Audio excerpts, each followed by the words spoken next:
Filling the car with diesel. There's a diesel right next to me.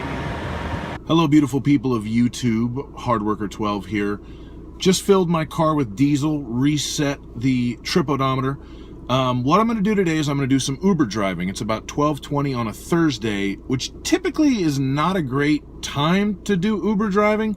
However, my Uber app currently tells me that demand is good and should be for the next few hours. So I'm going to do some driving. I'm going to see what I can accomplish. And then at the end, I'm going to go through what I made and break down what I feel my costs were as far as the vehicle is concerned, and deduct that from what I made and figure out what my actual profit is. This should be interesting. So let me get my beautiful Uber app here. Go online. I'm online. So let's see what happens. I'll touch base with you in a little bit. All right, so what time is it? It's about 2:17. Business has been relatively steady. I've done 3 rides. One of them took a while because I had to take somebody from Orange to Huntington Beach, mostly on surface streets because that's the least freeway-friendly city ever. Stopped to get a bite to eat and use the restroom at a local eatery here. And hopefully should be a busy afternoon. People are going to start getting off of school, getting off of work. So see how we do. Going well so far. Okay, so it's about 5:30. Business has been pretty good up until about 4:30. I started doing what I do, and I'm kind of getting over the Uber thing, which is just drive towards my house on surface streets, and I was still in Huntington Beach. So I'm getting close to home. I actually turned the app off and stopped at a grocery store on my way and went grocery shopping because I needed to do that. So I'm just about home. I'm gonna go take the dog for a walk and probably get something to eat, and then I will probably go back out around 9:30. The app says it's going to get busier. It actually says that it's kind of slow right now, which is weird. Normally now is when it should be a little busier. But anyways, I'm going to go out a little later, see how the drunks are doing, do a couple more hours. It's been pretty good so far, so we'll be back. Okay, so I did go back out a little later in the evening. I did a few more rides, didn't take any video of anything because who cares? So as you can see on my screen, my total earnings for the day after everything was $93.60. And this was based on 4 hours and 54 minutes online. So your time online is not just the time that you're driving. It's also the time that your Uber app is active so that you can accept rides. So that also counts the times when I was waiting for a ride. I do need to deduct $2.54 from my earnings because that goes to a toll, as you can see on that screen. So my total earnings before I deduct any other expenses was $91.06. For the 98.8 miles that I drove total to earn that $91.06, I spent $13.67 for fuel. So I refilled the car once I was done with the Uber driving, so I have an accurate estimation of what the fuel cost me. So after I deduct the $13.67 for fuel, that leaves me with total earnings of $77.39. Now, a quick aside, I'm going to deduct more from this as far as car expenses, and I'm going to explain why I do it. So a quick story, I sell cars, and that puts me very much in tune with what the real world expenses are for putting miles on your car. And I'll give you an example. This happened to us just a couple of days ago.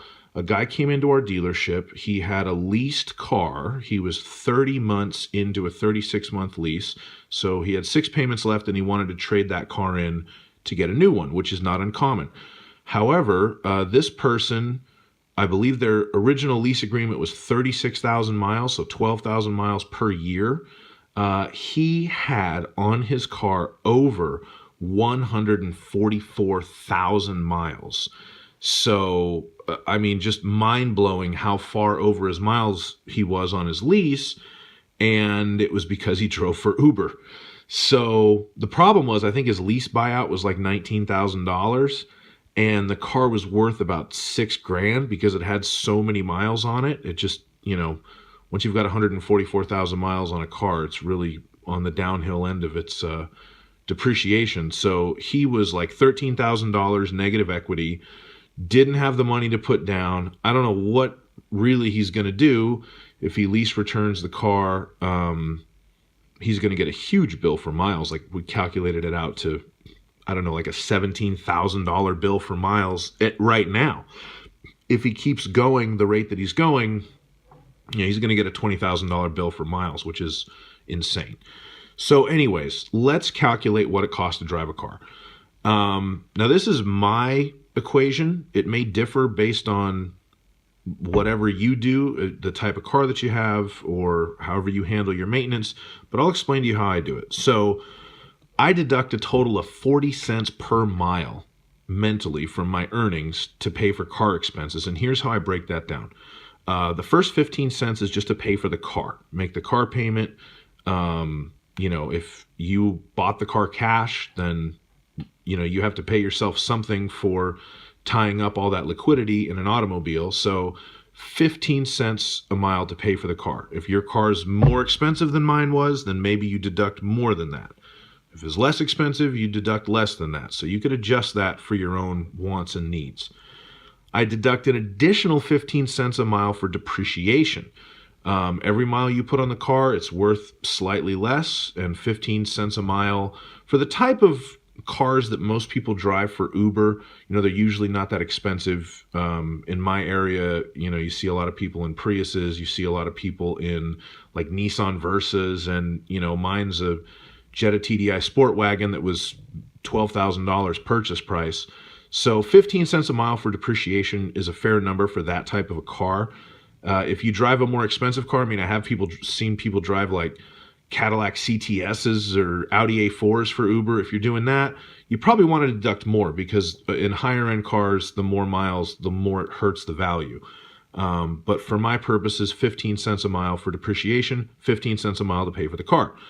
5 additional cents per mile to pay for insurance. You do have to pay for your own car insurance, so that would defray some of that cost. And then the last 5 cents would be to pay for maintenance. So, if you kind of amortize it down, 5 cents times 10,000 miles is $500. I wouldn't expect anybody to spend $500 on oil changes in 10,000 miles. However, if you're driving your car a lot, you're going to go through consumables. It's going to need a set of tires. It's going to need a set of brakes. It's going to need, who knows, alternator eventually, or just miscellaneous repairs. So 5 cents a mile for repair costs and maintenance. So for the 98.8 miles that I drove, deducting 40 cents per mile, that brings me to a total of $39.52 for car expenses, which puts my total profit for the day at $37.87. And as you can see from the screen that I showed with my earnings, I was online for 4 hours and 54 minutes. So that's 4.9 hours. So 37.87 cents divided by 4.9 hours puts me at a total profit, based on my calculations, of $7.73 per hour. So you are not going to really get rich driving for Uber. I would say, if you were, I don't understand how people do it full time. If you really bring the car expenses into proper account, I don't see it possible to make it work as a full-time job, because that's less than minimum wage. $7.73 per hour, you might as well go work at Target or something like that. Minimum wage where I live, I think in California, is now $11 an hour. So it doesn't make a whole lot of sense. Now, granted, it was a decently busy day, but it wasn't super busy. There wasn't like a ton of surge rides going on or anything. Some people say, I got a strategy to make more money on Uber, but usually that strategy is like, okay, get in the car and drive somewhere where there's going to be a lot of rides. And if you do it that way, then you're already putting miles on the car that you have to calculate for one way or the other, whether you use my equation or somebody else's equation. So I don't know. It doesn't make sense to me as a full-time job. It's not my full-time job. I only do it to pay for the particular car that I'm using to do it, and kind of as a hobby. And for that, it works. I mean, for better or worse, you meet some interesting people. You get to know a lot about your city. I took a high school kid yesterday and dropped him off at a Del Taco, and there was like probably 200 people just in front of the Del Taco. I don't know how many were inside. And there was some rapper, I want to say his name was Young Pinch. I've never heard of him before. But apparently he was at Del Taco buying everybody free food. So you get to learn things about your city. If you want to feel connected to the area you live, actually driving for Uber helps with that, because you know what's going on literally on the street level. And the way that I see it making sense, the way it makes sense for me, I just use it to pay for the car, which it does. It's fine. That was my plan when I bought the car. The only way to justify an additional automobile was to get some income out of it so that it would at least pay for itself. And Uber does that for me. And I get to enjoy having another car, which weirdly, I pretty much exclusively drive for Uber, but I do enjoy having the car and I enjoy driving it. So if you're a person, the way that I see Uber working for a regular person, let's say you've got a $350 a month car payment. If you signed up for Uber and on, 3 or 4 of your days off a month, you drove for Uber. I mean, I wasn't even totally online for 5 hours. It was part-time, You could potentially make enough money to make your car payment. Now, there's going to be some additional costs there for you, obviously, as far as fuel and the other costs that I broke down, but it might make sense. I mean, a little bit of extra money on the side, it makes sense in that way if you're using it to pay for your car. But doing it full-time and racking up the kind of miles that you would rack up on a car, doing it full-time, I mean, you're going to end up with 144,000 miles on your car in 30 months. Insane. And I'm sure that gentleman was an outlier. Most Uber drivers don't drive nearly that much, but that's something to look out for. I plan on doing this again, maybe, a busier Saturday night or something, see what happens. The weekend nights actually haven't been that busy lately after the new year, so we'll see how it goes. But anyway, I thank you very much for listening and watching, and I hope you enjoyed this video and found it somewhat informative. If you could give it a like or even a subscribe, I would appreciate it. And if you feel like you want to sign up for Uber, I'm going to put a link to my referral thing down below. So, hey, I think it helps us both out. I think you get a little extra money and I get a little extra money if you use that to sign up. So anyway, thank you so much for watching. I appreciate your time and I hope you have a great day. Bye-bye.